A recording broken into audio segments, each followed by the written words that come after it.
Have you ever wanted to make budino or pudding in your house? Well, you know, it's not that hard. You just have to be a little bit sensitive to temperature, and then you can make the most beautiful chocolate budino. Budino is an Italian pudding, by the way. All right, so I have some milk and cream warming in this pot.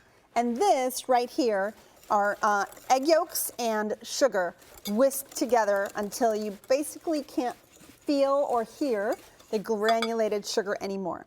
So the next thing you're going to want to do is temper, which is bring up delicately the temperature of the yolk to the temperature of the cream and milk. So little by little, you'll add some of that cream and milk mixture into the yolk like so, little by little. You never want to pour it all in at once or you're going to have some scrambled eggs on your hands. And once you feel that the temperature is almost the same of the milk that's in the pot, you'll be ready to pour it in. Just one more, let's see. Yeah, I think we're good to go.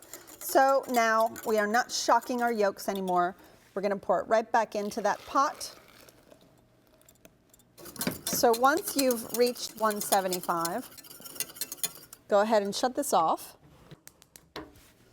and pour this whole thing over the chocolate that's sitting to my left. I'm pouring it over a strainer so that just in case I have overcooked an egg a little bit and caused a little bit of a scrambled egg, it will stick to the mesh. Put that back over here. Now go ahead and allow this mixture to start melting that chocolate that's underneath.